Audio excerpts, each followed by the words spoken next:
నమస్కారం. అందరూ బాగుండాలి. అందులో మీరు, మీ కుటుంబ సభ్యులు, బంధుమిత్రులు బాగుండాలి.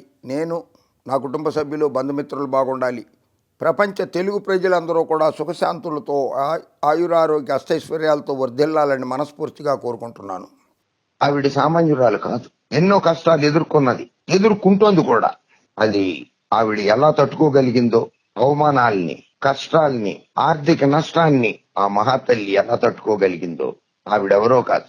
విశ్వవిఖ్యాత నట సార్వభౌమ నటరత్న పద్మశ్రీ నందమూరి తారక రామారావు గారి సతీమణి, వైఎస్ఆర్ కాంగ్రెస్ పార్టీ ప్రధాన కార్యదర్శి, శాసనసభ మాజీ సభ్యురాలు, తెలుగు అకాడమీ మాజీ చైర్మన్ శ్రీమతి నందమూరి లక్ష్మీ పార్వతి. ఆమె రాజకీయంగా ఎన్నో ఆటుపోట్లు ఎదుర్కొన్నారు.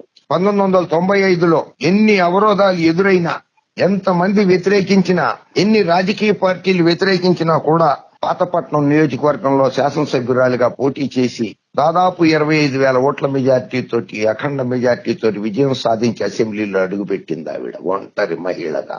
లక్ష్మీపార్వతి గారు ఆస్ట్రేలియా పర్యటిస్తున్నారు. ఈ ఆస్ట్రేలియా పర్యటనలో భాగంగా మెల్బోర్న్ నగరంలో జరిగిన మీట్ అండ్ గ్రీట్ కార్యక్రమంలో ఆవిడ పాల్గొనడం జరిగింది. 2004 నుండి 2010 వరకు ఆంధ్రప్రదేశ్ ముఖ్యమంత్రిగా వ్యవహరించిన వైఎస్ రాజశేఖర రెడ్డి గారు ఆంధ్రప్రదేశ్ లో జలయజ్ఞంతో సహా అనేక సంక్షేమ పథకాలు, రాష్ట్రాభివృద్ధి గురించి, అలాగే రాజశేఖర రెడ్డి గారి సుపుత్రుడు వైఎస్ జగన్మోహన్ రెడ్డి గారు 2019లో అధికారంలోకి వచ్చిన తర్వాత వైఎస్ఆర్ కాంగ్రెస్ పార్టీ ప్రభుత్వం అమలు చేసిన 150 పైగా సంక్షేమ పథకాలు, పారిశ్రామికాభివృద్ధి, మహిళల ఆర్థిక సాధికారిత, విద్యార్థుల బంగారు బాట, వసతి దీవెన, ఎస్సీ ఎస్టీ పేద బడుగు బలహీన వర్గాల మహిళలకు 32 లక్షల మందికి ఇళ్ల స్థలాలు, నివాస గృహాలు కేటాయింపు తదితర అంశాలపై ఆస్ట్రేలియా ప్రవాస భారతీయులకు వివరించారు లక్ష్మీపార్వతి. వైఎస్ జగన్ ప్రజా హృదయ నేత, మాస్ లీడర్, రాష్ట్రాభివృద్ధికి, ప్రజల ఆర్థిక అభివృద్ధికి పరితపిస్తారని, సమాజాభివృద్ధికి, సమసమాజాభివృద్ధికి, రాష్ట్రాభివృద్ధి కోసం ఎన్నో రాత్రులు జగన్మోహన్ రెడ్డి గారు నిద్రపోలేదని ఆలోచిస్తూనే ఉండేవారని, ప్రజలే దేవుళ్లుగా భావిస్తారని జగన్మోహన్ రెడ్డి లక్ష్మీపార్వతి గారు వివరించారు.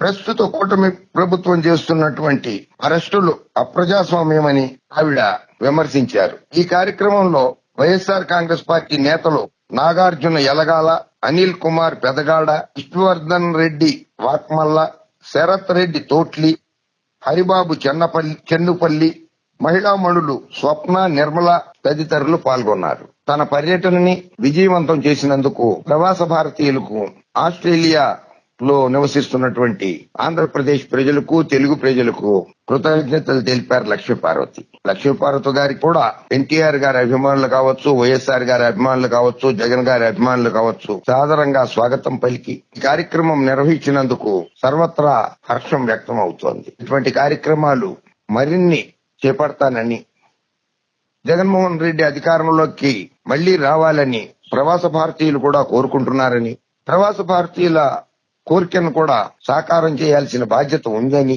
లక్ష్మీపార్వతి గారు తెలియజేశారు. జై హింద్.